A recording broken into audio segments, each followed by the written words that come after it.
ശരിയാണ്. ഇന്നത്തെ യുവാക്കൾക്കിടയിൽ അല്ലെങ്കിൽ ഇന്നത്തെ ഒരു 20കൾക്കിടയിൽ കൂടുതലും അവരൊരു ഇക്വേഷൻ തന്നെ ഇട്ടിട്ട് ഒരു റിലേഷൻഷിപ്പിനെ മെൻഷൻ ചെയ്യാറുണ്ട്. അതായത് ഫ്രണ്ട്സ് വിത്ത് ബെനിഫിറ്റ്സ്, അല്ലെങ്കിൽ അവരുടെ ഭാഷയിൽ പറഞ്ഞാൽ ഫ്ലിങ്സ് എന്നൊക്കെ ഉള്ളൊരു സിറ്റുവേഷൻഷിപ്പ്, അങ്ങനെയൊക്കെയാണ് അവർ തന്നെ ഡിഫൈൻ ചെയ്യുന്നത്. അപ്പോൾ നമ്മളിവരെ ഭയങ്കരമായിട്ടും വെസ്റ്റേൺ കൾച്ചർ അഡാപ്റ്റ് ചെയ്യാൻ ശ്രമിക്കുന്നു, സദാചാരമില്ല എന്നൊക്കെ പറഞ്ഞിട്ട് നമ്മളവരെ എപ്പോഴും കുറ്റപ്പെടുത്തും. അതവിടെ നിൽക്കട്ടെ കേട്ടോ. നമുക്ക് മുതിർന്നവരിലേക്ക് വരാം. അതായത് ഞാൻ മുതിർന്നവരെന്ന് പറയുമ്പോൾ ഒരു 35 കഴിഞ്ഞിട്ടുള്ളവരെ എടുക്കണം.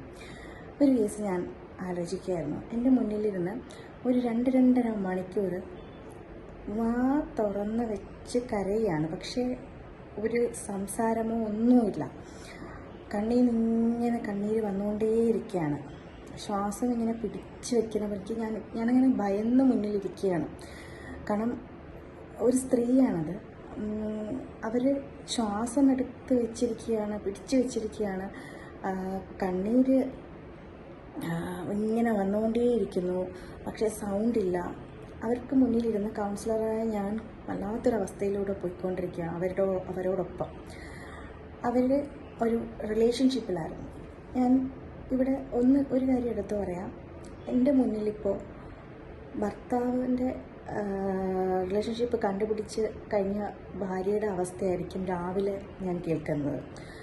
അത് കഴിഞ്ഞാൽ ഉച്ചയ്ക്ക് വരുന്നത് ചിലപ്പോൾ അതിൻ്റെ നേരെ എതിർവശത്തുള്ള ആളായിരിക്കും. ആ ആളാണ് എൻ്റെ മുന്നിലിരിക്കുന്നത്. അതായത് അവർക്കൊരു ബന്ധം ഉണ്ടായിരുന്നു. തലേ ദിവസം വരെ നന്നായിട്ട് കൊണ്ടുപോയി എന്ന് അവർ വിചാരിക്കുന്നു. പിറ്റേ ദിവസം രാവിലെ പുള്ളി പറയാണ്, ഇനി ഈ ബന്ധം തുടരാൻ എനിക്ക് പറ്റില്ല, എനിക്ക് കുറ്റബോധമാണ് എന്ന് പറഞ്ഞിട്ട് ഒഴിയുകയാണ്. പിന്നെ ഫോൺ എടുക്കുന്നില്ല, ഒന്നുമില്ല. അപ്പോൾ മുൻപൊക്കെ ആയിരുന്നെങ്കിൽ ഇങ്ങനെ ഒരു ബന്ധം വന്നാൽ എനിക്കാകെ കൺഫ്യൂഷനാണ്. നമ്മൾ ആ സമയത്ത് നമ്മുടെ സാന്ത്വന വാക്കുകളോ തെറാപ്പിയോ ഒന്നും അവിടെ സ്വീകരിക്കപ്പെടില്ല. അവരുടെ അവസ്ഥ അതാണ്. ഇപ്പോൾ ഇങ്ങനത്തുള്ള ഒരു കേസ് വന്നാൽ ഞാൻ കുറച്ചും കൂടി മുന്നോട്ട് ചിന്തിക്കാറുണ്ട്. അതായത് ഒരിക്കലും ഭാര്യ ഉപേക്ഷിച്ചിട്ട് വായോ എൻ്റെ ക്ലയൻറ്റിൻ്റെ ഒപ്പം പോകൂ എന്ന് പറയുന്ന ഒരു കൗൺസിലറായിട്ടല്ല. പക്ഷേ അപ്പുറത്തെ സൈഡിൽ നിൽക്കുന്ന ആളിനോട് എൻ്റെ ക്ലയൻറ്റിൻ്റെ അവസ്ഥ, കാരണം നാളെ ആ കുട്ടി സൂയിസൈഡ് ചെയ്താൽ അതെൻ്റെ മുന്നിൽ നിന്നാണ് ഇറങ്ങിപ്പോകുന്നത്.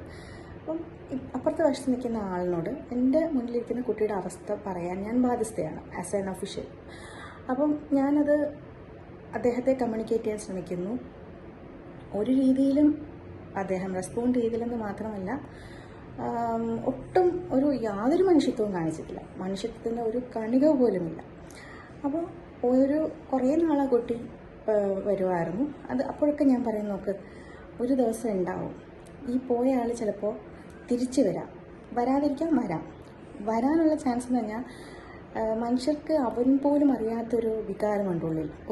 എന്നിൽ ഇത്രയും ഭ്രാന്തമായിട്ട് മറ്റൊരാൾ അഡിക്റ്റഡ് ആണോ എന്ന് പറയുന്നൊരു, അതൊരു ടോക്സിക് ആവാത്ത ഒരു തലം വരെ. അതായത് ടോക്സിക് ആയി കഴിഞ്ഞാൽ ഡീൽ ചെയ്യാൻ പാടാം.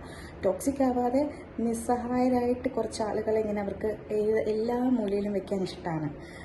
അവർ ഇങ്ങനെ നെഞ്ചു പൊട്ടി കരയുന്നത് തനിക്ക് വേണ്ടിയാണെന്നുള്ളത്, തന്നെ കിട്ടാനാണ് എന്നൊക്കെ ഉള്ളതും, തന്നിൽ ഇത്രയും അഡിക്റ്റഡ് ആണോ, പോസിറ്റീവ്നെസ് ഉണ്ടല്ലോ ഒക്കെ, ഇതൊക്കെ ആസ്വദിക്കാൻ വളരെ ഇഷ്ടമാണ്. ഇതിപ്പോൾ ഞാൻ എല്ലാ പുരുഷന്മാരെക്കുറിച്ചും അല്ല കേട്ടോ പറയുന്നത്, സ്ത്രീകളും ഉണ്ടാവാം. പക്ഷേ വിവാഹേതര ബന്ധത്തിൻ്റെ പ്രശ്നങ്ങൾ എൻ്റെ അടുത്ത് വരുന്നത് ഒരു 99% സ്ത്രീകളാണ്. അപ്പോൾ അതുകൊണ്ടാണ് ഞാൻ അങ്ങനെ പറയുന്നത്. അപ്പോൾ എന്തുകൊണ്ടാണ് ഈ കുട്ടികളുടെ ഇടയിലുള്ള ഫ്രണ്ട്സ് വിത്ത് ബെനിഫിറ്റ്സിൻ്റെ സെയിം സംഭവമാണ് ഈ അവിഹിത ബന്ധം എന്ന് പറഞ്ഞുള്ളത്. അപ്പോൾ എന്തുകൊണ്ടാണ് നിങ്ങൾക്കും തുറന്നു പറഞ്ഞുകൂടാ? ഇത് എനിക്കൊരു പാർട്ട് ടൈമായിട്ട് ഞാൻ കൊണ്ടുപോകാൻ ആഗ്രഹിക്കുന്ന ഒരു സംഭവം. അത് മടുക്കുമ്പോൾ ഞാൻ നിർത്തും. പിന്നെ എനിക്കങ്ങനെ ഒരിടത്തും അങ്ങനെ കമ്മിറ്റഡ് ആവാൻ താല്പര്യമില്ല. എനിക്കൊരു ഭാര്യയുണ്ട്, മകളുണ്ട്, അവളോട് മാത്രമാണ് ഞാൻ കമ്മിറ്റഡ്. അപ്പോൾ ഇതൊരു ലസ്റ്റിന് വേണ്ടിയിട്ട്, പിന്നെ കുറച്ച് നാളത്തെ ഒരു പ്രണയം എനിക്ക് എൻജോയ് ചെയ്യാൻ വേണ്ടിയിട്ടുമാണ്. നിനക്ക് താല്പര്യമുണ്ടോ എന്ന് ചോദിക്കാനുള്ളൊരു ഗട്ട്സും കൂടി വേണം, അല്ലേ? അപ്പോൾ ഇത് കുട്ടികൾക്ക് ഇടയിൽ, അതായത് ഒരു 30 വരെയൊക്കെയുള്ള കുട്ടികൾക്കിടയിൽ 30 വയസ്സ് വരെയുള്ള കുട്ടികൾ തന്നെ ഞാൻ പറയൂ, അവർക്കിടയിൽ ഈ ഇക്വേഷനാണ്. അവർ തുറന്നു പറയുന്നുണ്ട്, എനിക്കിങ്ങനെ താല്പര്യമുള്ളൂ, ഓക്കെയാണോ? ചിലർ പറയുന്നത് നമുക്ക് പിന്നെയും അതിശയം തോന്നാം, ഞാനൊരു ബൈസെക്ഷലാണ്, പക്ഷെ എനിക്ക് നിന്നോട് പ്രണയം തോന്നുന്നുണ്ട്, അങ്ങനെ പറയുന്നവരുണ്ട്. പക്ഷേ ഇത് മുതിർന്നവർക്കിടയിലില്ല. അപ്പോൾ ഈ ചതിയിൽ പിന്നെ വഞ്ചന എന്ന് പറയുന്നൊരു സംഭവമാണ്. അല്ലെങ്കിൽ രാത്രി കക്കാൻ ഇറങ്ങുന്ന 2 കള്ളന്മാർ തമ്മിൽ എന്ത് കമ്മിറ്റ്മെൻറ്റ്സാണ് വേണ്ടതെന്നുള്ളത്. അപ്പോൾ വാലന്റൈൻസ് ഡേ ഒക്കെ അല്ലേ, ചെറുതായിട്ട് നോമ്പിച്ചെന്നേ ഉള്ളൂ, തുറന്നു പറഞ്ഞ് മുന്നോട്ട് പോകുന്നതല്ലേ നല്ലത്. എനിക്ക് നീ ഇതാണ്, ഇത്രയേ ഉള്ളൂ, ഇതിന് പറ്റുമോ ഇല്ല, അതൊരു അന്തസ്സല്ലേ.